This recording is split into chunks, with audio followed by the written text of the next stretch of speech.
African startups or businesses adopting or importing something that has worked for startups in the West. Right? We understand that sometimes we need a benchmark for things to work. So what kind of communication system do you feel African countries or Nigerian companies rather adopt from the West, right, that doesn't work for the kind of environment that we are? You asked me the controversial question. Okay. While I wouldn't say that there are things that, businesses do that is indicative of, the West that, doesn't necessarily factor in here. What I would say is that there are certain communication styles or certain stories that don't necessarily relate to the African experience. One good example would be, it's extreme, but it would be selling Halloween to the average person who maybe doesn't watch television, only listens to the radio. So they can't connect with the concept of Halloween. Not that they don't have the ability to, it's not part of their reality. So one thing I would say is borrowing stories directly and not contextualizing them before applying those stories to our context and to our reality and to our situation. I think that's one of the things that I would say doesn't necessarily tell well on the storytelling that we do here sometimes. Yes. When we just remove ourselves from the reality of Nigerians or Africans and we try to bring in... So I'm still on you. Paystack is a payment solution, right? I need scenarios where you can say that you used a top-notch communication model to approach, right? And it could have gotten out of hand if you didn't do that. I need a particular scenario we can relate with so that we can pass the message of using the right communication model across. Would you mind rephrasing your question a little bit? I'm trying to understand the... Okay, so for a payment solution, the risks are high. And coming to the issue of trust with Nigerians or Africans, we have issues with trust.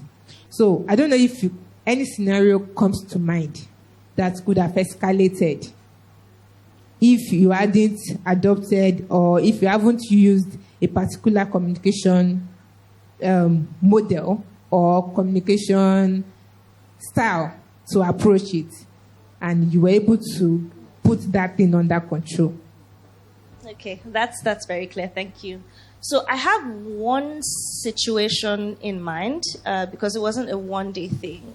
So at some point last year, we had to change the way we ran settlements. And for someone who may not have the context, Paystack is a payment service provider. And what we do is enable businesses to digitize their commercial operations by enabling them to accept and disburse payments. So when we collect that money on your behalf, we have to settle it to you, depending on your area. But for Nigeria, it is the next working day after the payment is received. Now, due to regulatory changes, we had to sort of change the way we were settling. And we had to communicate it in a way that, number one, does not vilify the regulator, and number two, assure the customer that we still had their best interests in mind and we're working towards a solution that would give them less headache, even though the present situation was not ideal. So first of all, we're not saying, this regulator is XYZ. We're saying, because of this, we have to make changes. We know that this might not be ideal because it's a radical change from what you're used to. But we assure you of the promise of looking for a solution that works for you. And we're going to communicate with you and give you updates in a timely manner until that problem is seen through to the finish line. How do we build trust? By communicating that your money is not running away, basically. I think it starts with two things. There's the technical part of it, and there's the storytelling part of it. And different things are important to different people. Now, essentially, we serve businesses who then serve customers. So in a way, it's a shared responsibility, but I'll speak to the technical bit first.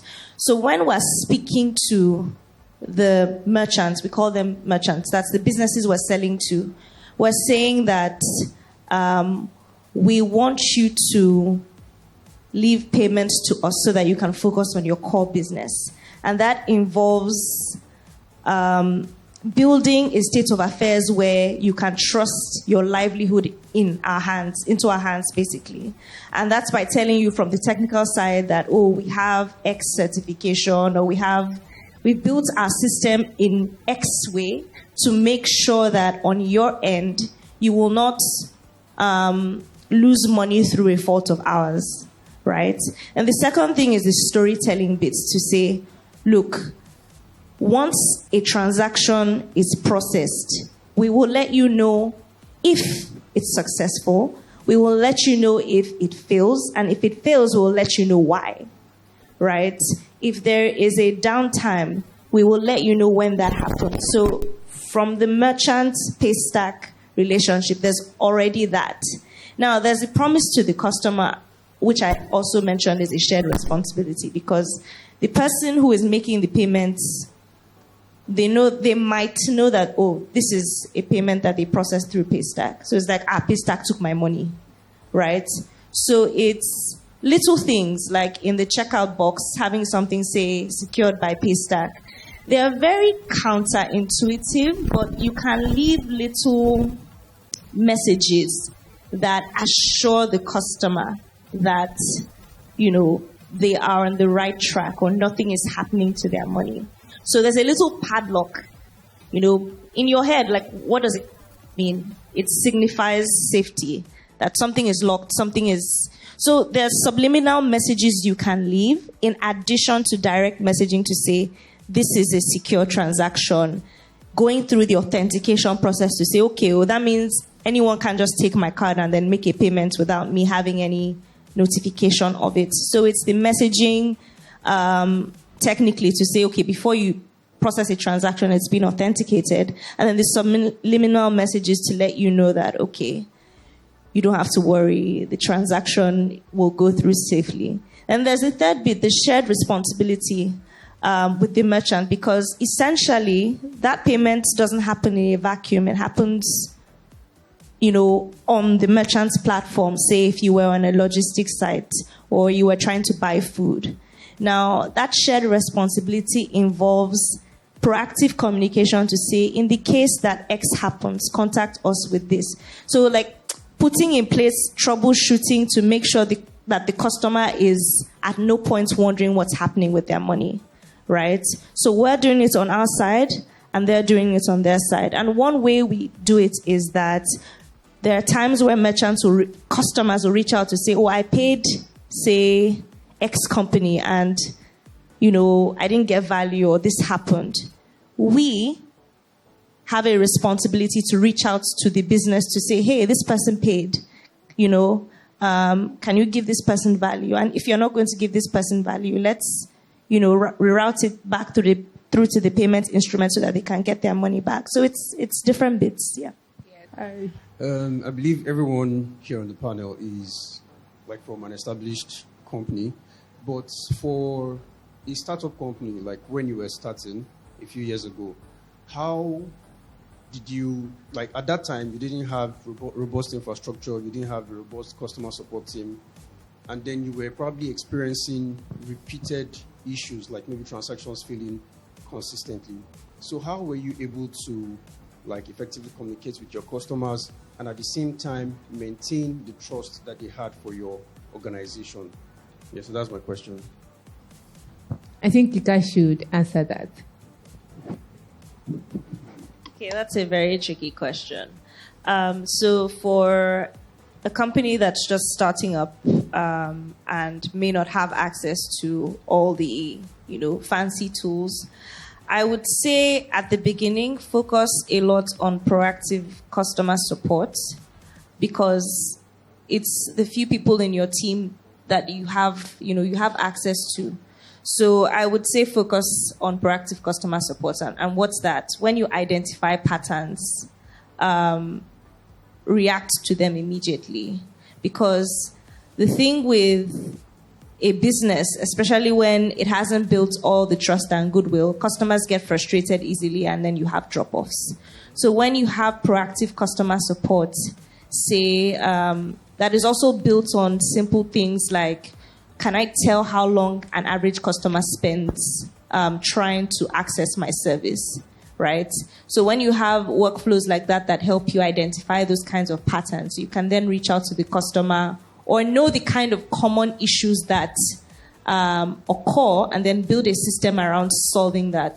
So building some sort of hacky self-service as a first level response to certain issues. So for instance, if I know that a payment, all I know is payments and financial services, so I tend to give examples based on that. So if I know that a payment might fail 7 out of 10 times because the customer has entered the wrong PIN, I know that I might need to have some material that is easily accessible to the customer to be able to determine what to do as a first aid when a transaction doesn't seem to be going through. So something like, can you check just a tiny message, check that your PIN is correct, check that your OTP is correct. Those kinds of things are very small, but they can help you reduce the number of customer inbounds you would have eventually. So if you leverage customer support, build workflows and try to look for hacks to enable the customer have access